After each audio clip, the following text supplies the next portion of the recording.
Hoy es un día que para muchos es de fiesta y de excesos.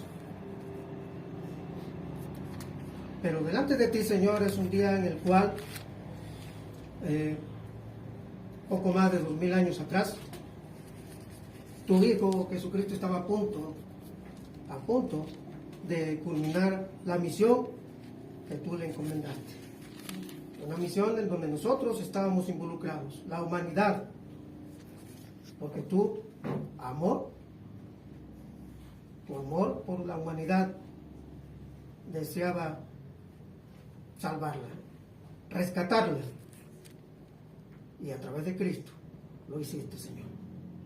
Así que en esta hora vamos a reflexionar un poco en tu palabra sobre este hecho, Señor. Y rogamos a través de Jesucristo que tú, Espíritu Santo, esté tocando nuestro corazón y que abras nuestro oído y nuestro entendimiento y quites toda barrera, todo aquello que pudiera estorbarnos, para que tu palabra no tenga estorbo y fluya en nosotros como un río, un manantial de aguas vivas. Te rogamos esto a través de nuestro Señor Jesucristo. Amén. Amén. Tomen en su lugar, hermanos.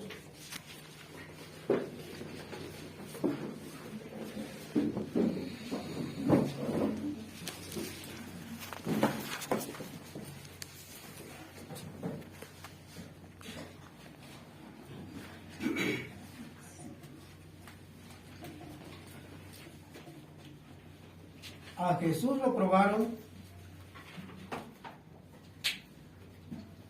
6 veces, tanto por judíos como por autoridades romanas, y nunca lo hallaron culpable de un delito digno de muerte. Disculpen.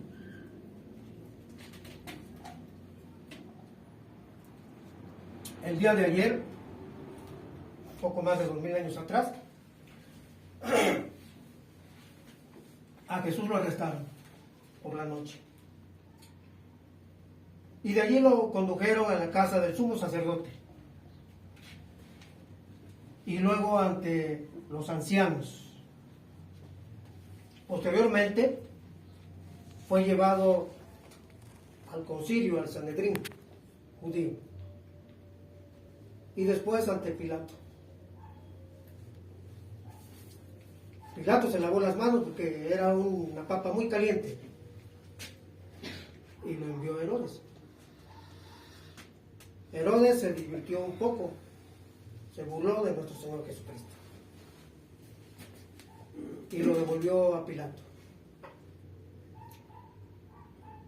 Ni uno ni otro encontraron delito de que acusarlo. No había delito en contra de nuestro Señor Jesucristo. Aun cuando lo llevaron a los judíos para su ejecución, no pudieron culparlo de delito. No había nada comprobable. Y aún hoy, hasta el día de hoy, nadie puede hallar falta alguna en Jesús. ¿O sí? No. Ninguna falta. Casi no me acostumbro a los lentes. Pero como en el caso de Pilato, Herodes y los líderes religiosos, muchos de aquel tiempo, muchos de este tiempo, siguen negándose a recibir a Jesucristo como el Señor de sus vidas. 2000 años de historia cristiana y muchos son los que siguen cerrando su corazón al Salvador, al que puede librarlos de la vida del pecado que llevan. Están tan apegados a sus pecados, los aman tanto,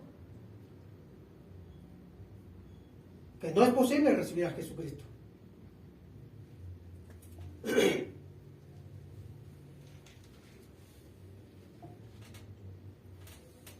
Y vemos a nuestro Señor Jesucristo que aún sin haberle encontrado delito alguno, del cual poderle acusar, es condenado, llevado a la cruz como un malhechor.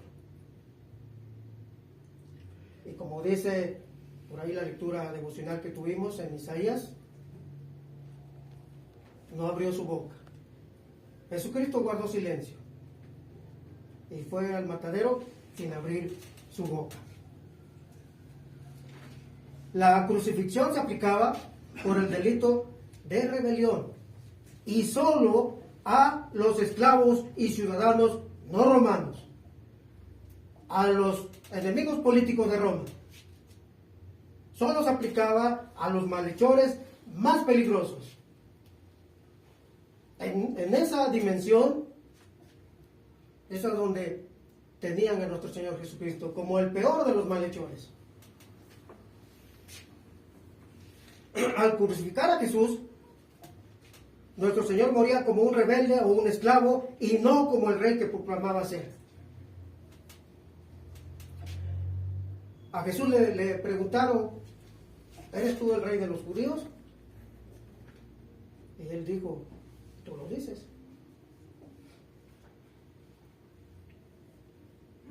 ¿Ustedes qué dicen? Mi reino no es de este mundo, ¿no? Perdón, Jesús era rey. Perdón, padre. Y es rey. Pero fue llevado a la cruz como un malhechor cualquiera. No como el rey que proclamaba ser. Los líderes religiosos querían que Jesús fuera visto como un malhechor y enemigo de Roma. Y lo consiguieron. Lo consiguieron. Estuvieron muy ocupados haciendo lo posible, incitando a la multitud para provocar que en el momento en que se debía soltar a un reo, escogieran al que estaba preso por asesino y por sedición. Ese sí era un enemigo de Roma. Pero la multitud clamó, crucifícale a nuestro Señor Jesucristo. Crucifícale. Vamos a hacer un recorrido por las Escrituras. Vamos a ver en cuántas ocasiones estos líderes religiosos buscaron la forma de acusar a nuestro Señor e incitar a los demás para que se volvieran en contra de nuestro Señor. Versículo 1, ahí es del capítulo 23 de Lucas. Versículo 1 y 2. A ver si le dan lectura, por favor. Levantándose entonces toda la muchedumbre de ellos, llevaron a Jesús a Pilato y comenzaron a acusarle diciendo, a esto hemos hallado que pervierte a la nación y que prohíbe dar tributo a César, diciendo que él mismo es el Cristo, un rey. Versículo 5. Pero ellos porfiaban diciendo, alborota al pueblo enseñando por toda Judea, comenzando desde Galilea hasta aquí. Versículo 18. Mas toda la multitud dio voces a una diciendo, fuera con este y suéltenos a Barrabás. Versículo 21. Pero ellos volvieron a dar voces diciendo, crucifícale, crucifícale. Versículo 23. Mas ellos intentaban a grandes voces pidiendo que fuese crucificado, y las voces de ellos y de los principales sacerdotes prevalecieron. Gracias, hermano. Estaban bastante ocupados, ¿verdad? Buscando que la gente se inclinara a favor de que crucificaran a nuestro Señor.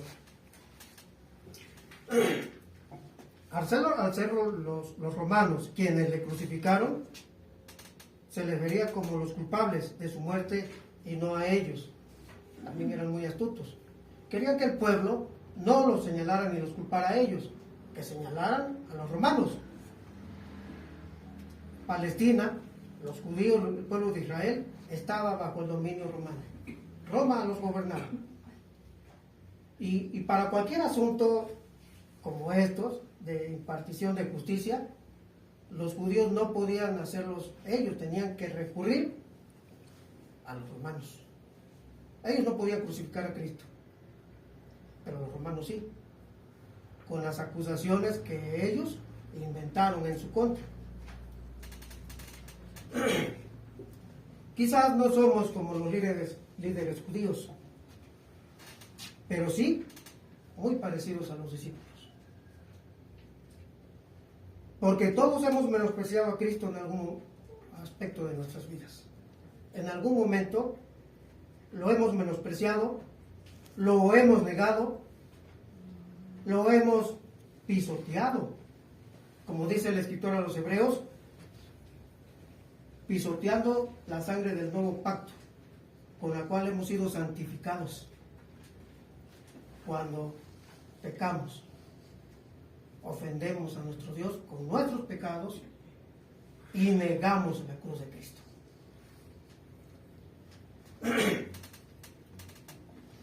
Podemos sentirnos muy orgullosos de no haber cometido ciertos pecados, pero todos somos culpables de pecado y tuvimos parte en su muerte. Años después diría el apóstol Pablo, no hay justo, claro, esto también lo dice Isaías, lo repite Pablo después en los Romanos. No hay justo ni un uno, ¿no? Y tampoco hay persona libre de pecado. Absolutamente. Por cuanto todos pecaron, están destituidos de la gloria de Dios. Así que aquella generación, las que sucedieron, y en la actualidad, hemos participado.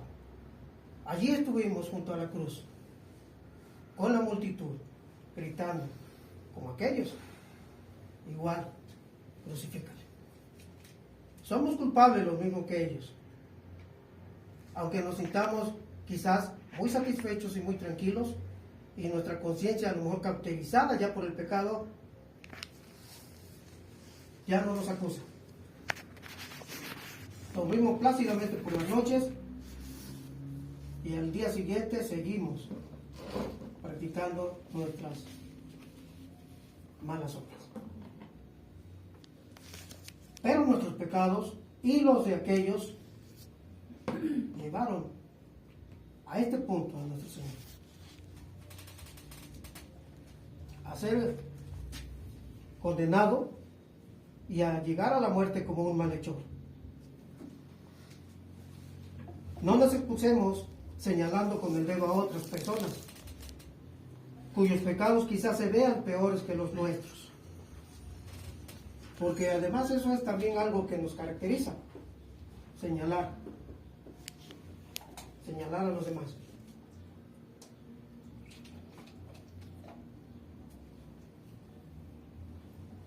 Los pecados son pecados, sea el pecado de asesinato como el pecado de mentir. Ambos merecen la muerte. Aunque muchas veces nos excusamos diciendo, bueno, fue una mentira blanca, ¿verdad? O es envidia de la buena. Porque acostumbramos a racionalizar este tipo de malas obras. Pero es pecado delante de Dios.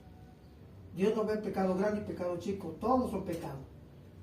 Y todos ellos, dice el profeta Isaías, todos nuestros pecados, Dios lo cargó sobre su Hijo Jesucristo.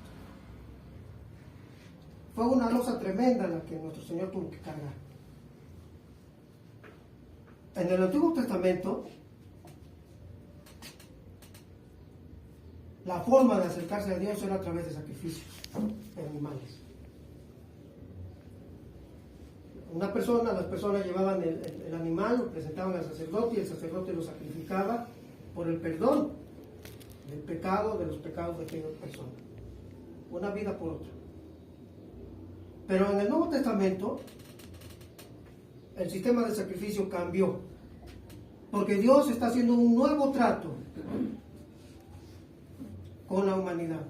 Y este trato lo sella nuestro Señor con su propia sangre, con su sacrificio. El Cordero de Dios que quita el pecado del mundo, dijo Juan el Bautista, Juan 1:29, señalando a Cristo. Y a partir de ahí, nuestros pecados los lleva a Cristo,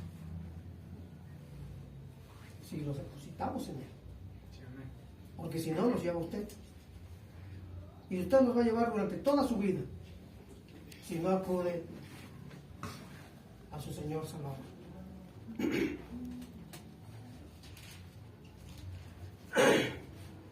¿Quién fue el culpable de la muerte de Jesús? ¿Quién? ¿Quién fue el culpable? El hombre. Los discípulos lo abandonaron aterrorizados. Si ustedes han leído y deben las Escrituras, notarán en los evangelios que multitudes seguían a nuestro Señor Jesús. Multitudes. Lo apertujaban, donde quiera que él iba rodeado de mucha gente. Mucha gente, al grado de que no podía ni comer muchas veces. Bueno, todos esos seguidores, en el momento crítico, allí en la cruz, todos corrieron. Todos se fueron. Y esto me hizo recordar cuando nosotros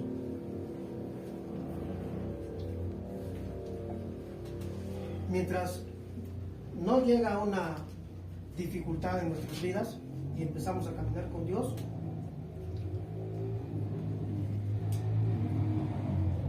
no hay problema, seguimos allí.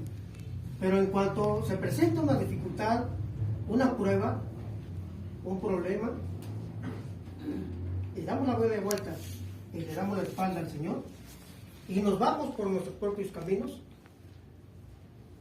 nos parecemos a esa multitud que en el momento crítico, cuando más apoyo necesitaba nuestro Señor, lo abandonaron. Todos corrieron por miedo, por decepción, por la razón que sea, pero todos se fueron, lo abandonaron, aún los propios discípulos más cercanos.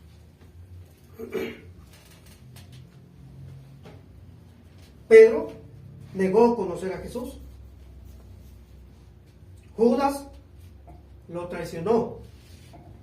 La multitud que lo siguió se quedó estática, sin hacer nada. Esos que corrieron y se pararon allá lejitos para ver como si fuera un espectáculo, desde lejitos, aquí no me llegan los piedrazos,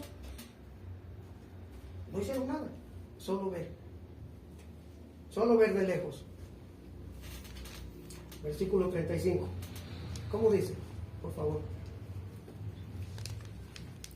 Y el pueblo estaba mirando, y aún los gobernantes se burlaban de él, diciendo: a otros salvó, sálvese a sí mismo, si este es el Cristo, el escogido de Dios.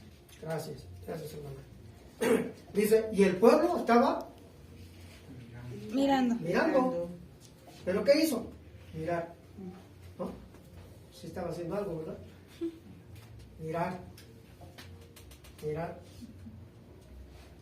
Muchas veces tenemos actividades como esta en las que hay que poner manos a la obra, en las que hay que hacer algo, ¿no?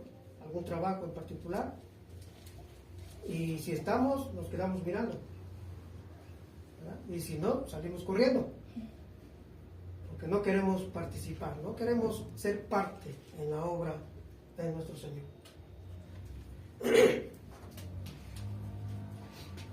Los líderes religiosos promovieron activamente su muerte, ¿no? Vimos hace un momento, recorriendo los versículos que leímos hace un rato, nos hizo el favor el hermano, cómo estaban bastante activos, promoviendo, ¿verdad?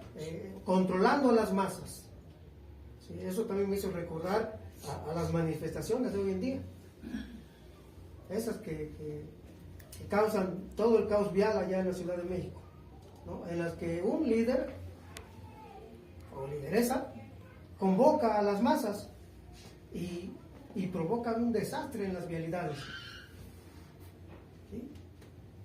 Somos capaces de eso y más cuando nos proponemos algo. Los líderes religiosos se propusieron deshacerse de aquel a quien consideraban enemigo, porque Jesús durante todo su ministerio siempre los estuvo acusando de hipocresía, ¿sí? Porque decían y no hacían. Los estuvo acusando de distorsionar la palabra de Dios, añadiéndole mandamientos de hombres. ¿Sí? ¿Han leído esas partes en las Escrituras? Y siempre estuvo socavando su autoridad como líderes religiosos. Y ellos lo envidiaban porque Jesús enseñaba como quien tiene autoridad, dice la Escritura, y no como los escribas y fariseos. Y ellos no podían soportar eso. Y estuvieron buscando durante los 3 años de ministerio público de nuestro Señor una palabra que ellos pudieran usar, dicha por nuestro Señor, para acusarlo de blasfemia, de mentiroso, de cualquier otro delito. No solamente era acusarlo y ya, sino que lo que había en el corazón de estos hombres, de este grupo religioso, y es más grave aún porque eran los que dirigían la vida espiritual del pueblo, los que tenían a cargo la vida espiritual de la nación. Estamos hablando de los líderes religiosos en particular. Es una gran y enorme responsabilidad cuando Dios nos pone al frente. Cuando Dios nos pone a dirigir, cuando nos pone como parte medular en su obra. Es una alta responsabilidad, como también un alto honor y privilegio. ¿A usted Dios lo ha llamado a estar al frente? Tal vez sí, tal vez no, aún. ¿Qué va a hacer cuando Dios lo llame? ¿Se echará a correr? ¿O buscará los pretextos de que tengo una yuta que acabo de comprar y necesito ir a probarla? Me acabo de casar. ¿Cómo voy a dejar a la novia sola? Tengo una tienda. ¿Y el que tiene tienda? En la tienda. En la tienda, ¿verdad?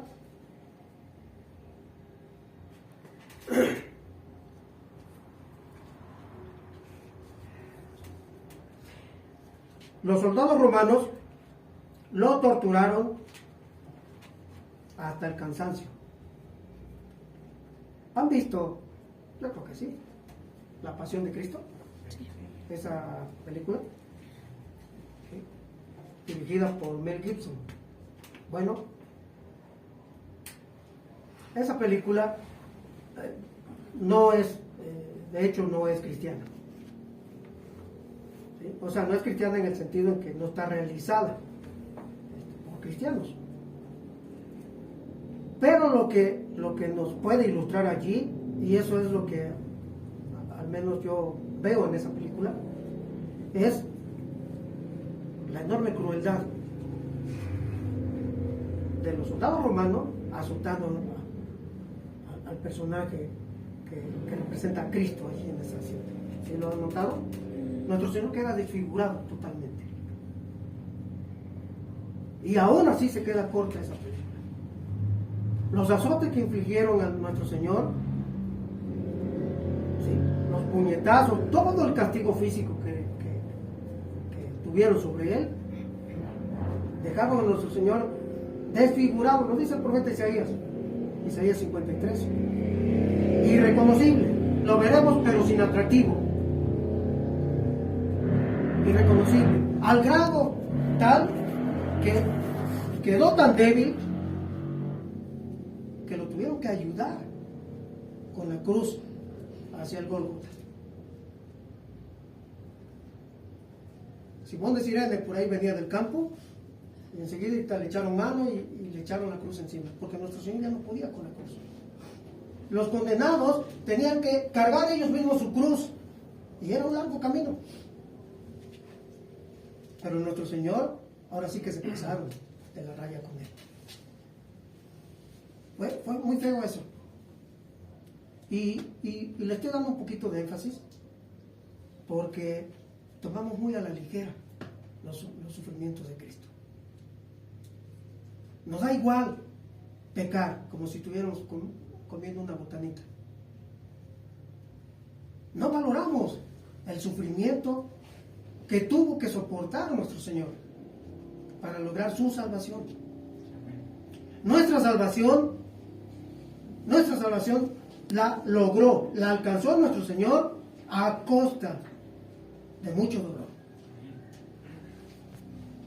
La muerte en ese momento fue un alivio para él. Pero la muerte no llegó enseguida, inmediata. Si algo caracterizaba a los soldados romanos, es que eran crueles, sumamente crueles. No se tocaban el corazón. Eran hombres duros, forjados en batalla. Y lo demostraron allí, cuando cayó este inocente en sus manos. Terrible. Lo torturaron.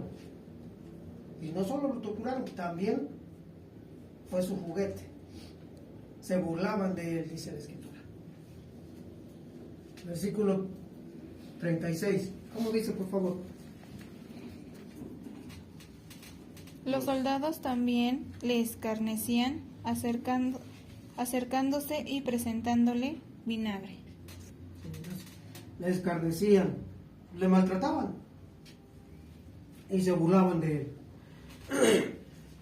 Pilato trató de agradar al pueblo,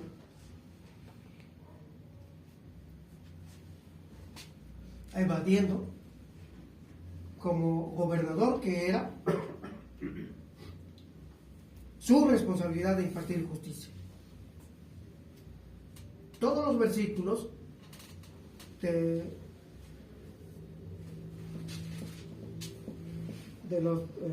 capítulo 23, versículos 13 al 24,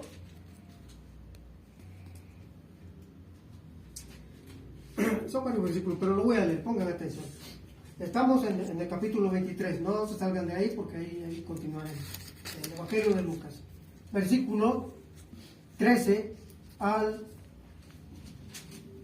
25 voy a leer. Entonces Pilato, convocando a los principales sacerdotes, a los gobernantes y al pueblo, les dijo: me habéis presentado a este como un hombre que perturba al pueblo, pero habiéndole interrogado yo delante de vosotros, no he hallado. Fíjense lo que dice Pilato: habiéndole interrogado yo, en el versículo 14, no he hallado en este hombre delito alguno de aquello de que le acusáis. Y ni aun Herodes, porque os remití a él, y he aquí, nada digno de muerte ha hecho este hombre. Le soltaré por un homicidio. Les habló otra vez Pilato, queriendo soltar a Jesús. Pero ellos volvieron a dar voces diciendo: crucifícale, crucifícale. Él les dijo por tercera vez: pues qué mal ha hecho este, ningún delito digno de muerte he hallado en él. Le castigaré pues y le soltaré. Mas ellos instaban a grandes voces pidiendo que fuese crucificado. Y las voces de ellos y de los principales sacerdotes prevalecieron. Entonces Pilato sentenció que se hiciese lo que ellos pedían, y le soltó a aquel que había sido echado en la cárcel por sedición y homicidio, a quien habían pedido, y entregó a Jesús a la voluntad de ellos. Vean lo que dice el versículo 24. Entonces Pilato sentenció que se hiciese lo que ellos pedían. Se parece a nuestros políticos y gobernantes de México, ¿verdad? Que no cumplen con la impartición de justicia.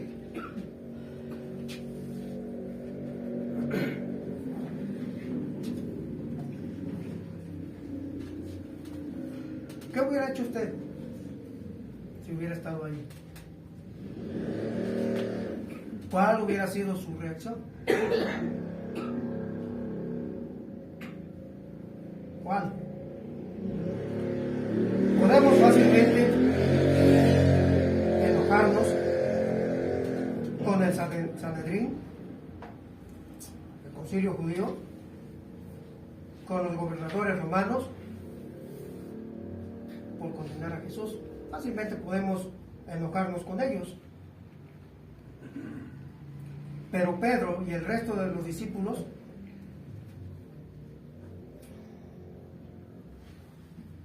también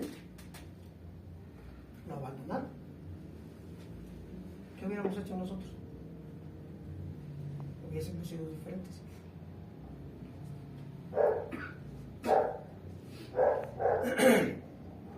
En cierta ocasión,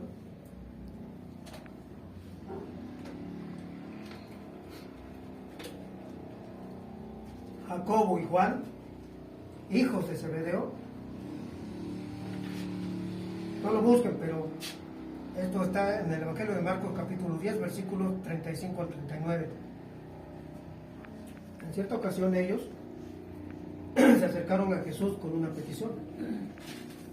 Le dijeron: Señor,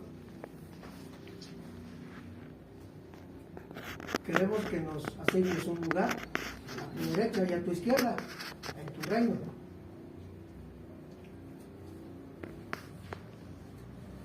Y Jesús les contestó: ustedes no saben lo que piden. Los lugares de honor, todos queremos esos lugares, ¿verdad? Donde podemos ser el centro, populares, muchas veces admirados, exitosos. El mundo adora eso, y es parte del mundo.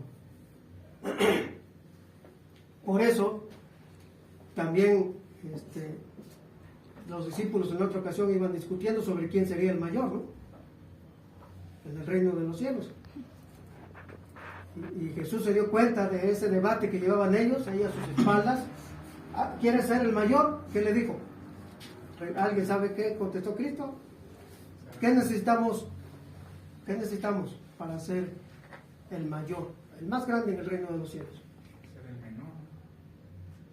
Ser como un niño. Ser servidor.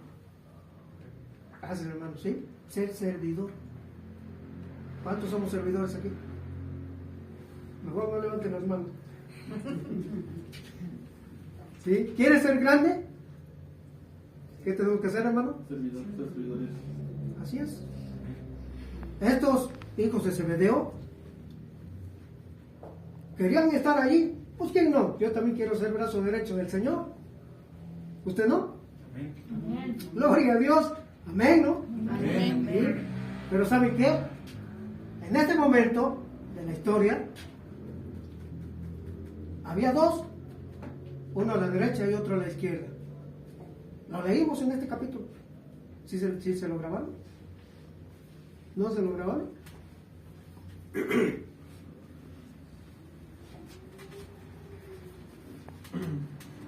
Ahorita vamos a ver eso. Los lugares a la derecha y a la izquierda de Cristo los ocuparon dos hombres que morían también crucificados. Bajo esas condiciones, usted pediría al Señor: quiero estar a tu derecha y a tu izquierda. ¿Verdad que no? Por eso Jesús le contestó: ustedes no saben lo que piden. Jesús conocía lo que vendría más adelante, a su derecha y a su izquierda. Jacobo y Juan no lo sabían. Como nosotros no lo sabemos en cuanto a predecir cosas del futuro. Pero nuestro Señor sí lo sabía. Y le contestó: ustedes no saben lo que hacen o piden. Cualquiera que quiera estar cerca de Cristo debe estar preparado para sufrir y morir. El camino al reino de los cielos es el camino de la cruz. Es el camino donde hay que servir, ¿sí? Del servicio abnegado, del servicio desinteresado, en el que le sirvo al Señor sin cobrar ni un centavo. Dios se lo pagará. ¿Cómo lo va a hacer? Él lo sabe. Usted debe confiar en Él. Yo luego, no decía yo nada, pero no me gustaba en cuanto a algunos trabajos en la iglesia en México, porque Dios me concedió, ya viviendo aquí, yo, estar yendo por muchos años para allá, sirviendo al Señor y trasladándome, gastando lo que se gasta uno en el trayecto. Y además, siempre en los trabajos que había que hacer de construcción, de hecho me tocó, ahora sí que construir varias iglesias, se podría decir, en el sentido en que me fui parte, ¿no?, en la mano de obra, sin cobrar nada. Nunca he cobrado nada, nunca. Y hermanos que vivían allí a unas cuantas cuadras, iban, pero tenían que pagarles. Si no, no iban. ¿Les parece correcto esto? No es correcto. No lo es. Pero esa es la fe de algunos. Cualquiera que quiera estar cerca de Cristo debe de estar preparado para sufrir y morir. ¿Sí? Las cosas del Señor, sí tenemos momentos de refrigerio, momentos agradables y buenos, pero también momentos en los cuales hay que llevar el yugo sobre los hombros. Hay que llevar en el hombro la cruz de Cristo. Es pesada, pero el Señor la hace ligera. En el Evangelio de Mateo, capítulo 11, versículos 28, 29, 30, Jesús hace la invitación de que se acerquen a Él para darles alivio con sus cargas y sus enfermedades. Vengan a mí todos los que estén cargados y trabajados, que yo los haré descansar, dice el texto. Dice, llevad mi yugo a cambio, el cual es ligero y fácil de llevar. ¿Sí? Las cargas que Jesús pone sobre nuestros hombros no son pesadas, son ligeras. ¿Saben por qué? Porque Él nos fortalece. Él nos da las fuerzas para soportar, para cargar y para llevar cualquiera de estas cargas.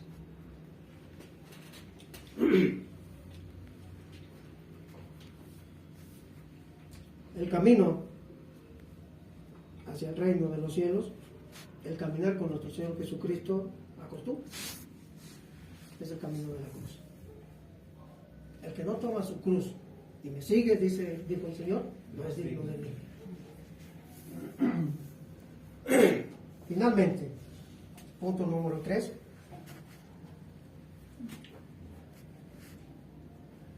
Jesús pidió a Dios que perdonara a la gente que le daba muerte. ¿Recuerdan el texto que le dimos lectura 2 veces al principio? Padre, perdónalos, porque no saben lo que hacen. Versículo 34. Hay esperanza para el condenado. ¿Sí? Hay esperanza para el caído. Hay esperanza para el que está sin fuerzas. ¿Sí? Hay esperanza para el que está débil, para el que está enfermo. Hay esperanza.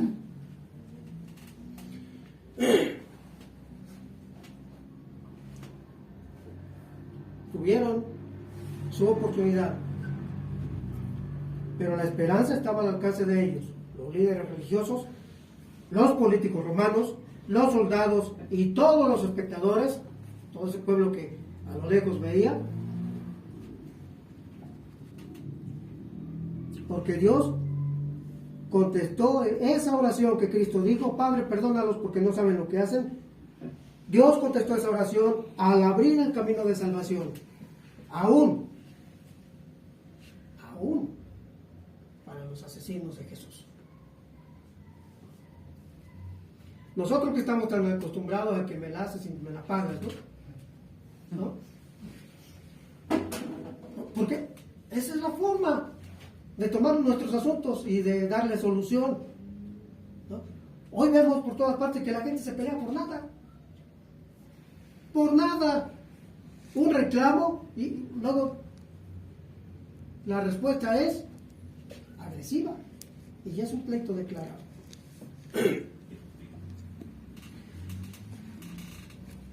Nuestro Señor contestó la oración del Padre, la oración del Hijo, de perdón para los mismos asesinos de Jesús. Y se vio reflejado, esta petición de perdón, porque no sabemos lo que hacemos, aunque nos creemos muy listos, alcanzó el corazón uno de esos dos que estaban, uno a la derecha y el otro a la izquierda. Increíble. Increíble. Uno de los malhechores se arrepintió antes de morir. Y Jesús le prometió que estaría con él ese día en el paraíso. Qué hermoso, ¿no? Este hombre,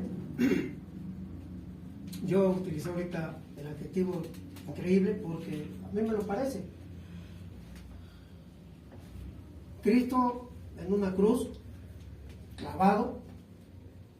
Este hombre, no sabemos si estaba a su derecha o a su izquierda, ¿no? No sabemos qué lugar ocupó de los dos. Pero, estando en la misma condición, vio a Cristo como su Salvador. Cristo ahí no tenía, en cuanto a lo que la gente estaba viendo de él, no tenía nada que ofrecer. ¿Quién podía desear algo de Cristo en ese momento? Cristo estaba clavado en una cruz. ¿A quién podía salvar? ¿Qué podía hacer Cristo en ese momento allí? Por la humanidad completa, aparentemente nada. Esa era la imagen que la gente veía o que podía ver. Pero ese hombre vio algo más que un simple compañero de la cruz. Él vio a Cristo como lo que realmente era: Rey de Reyes y Señor de Señores. Él vio a un Cristo en toda su majestad, aún clavado en esa cruz, y creyó en él. Acuérdate de mí cuando vengas en tu reino. Nunca es demasiado tarde para volvernos a Dios. Aún en su miseria, Jesús tuvo misericordia de este malhechor que decidió creer en él, a pesar de que parecía que nada podía hacer Cristo por nadie. Versículo 43.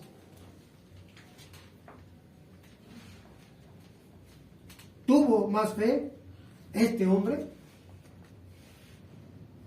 que todos los demás seguidores de Jesús juntos, incluidos a los 12 apóstoles. ¿Cómo lo ven? ¿No es increíble? Por eso dije increíble, a mí me lo parece. ¿Sí? Tuvo más fe ese hombre allí clavado en una cruz, junto al otro clavado en una cruz, y el Señor en el centro, para pedirle: acuérdate de mí, sálvame, yo sé que tú me puedes salvar, creo en ti. Nosotros estamos cómodamente en un asiento, en un sofá, en casa, en cualquier otro lugar, y a veces pensamos que el que tiene que llegar y arrodillarse frente a nosotros es Cristo. A ver si le permito que entre en mi vida. A ver si le permito que entre en mi casa. A ver si le doy chance.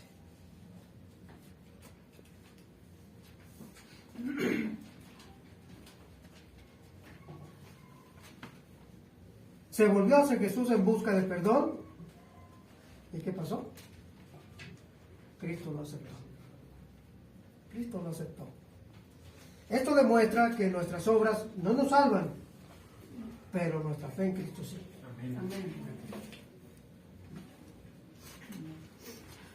La buena nueva de todo esto es que Dios es bondadoso.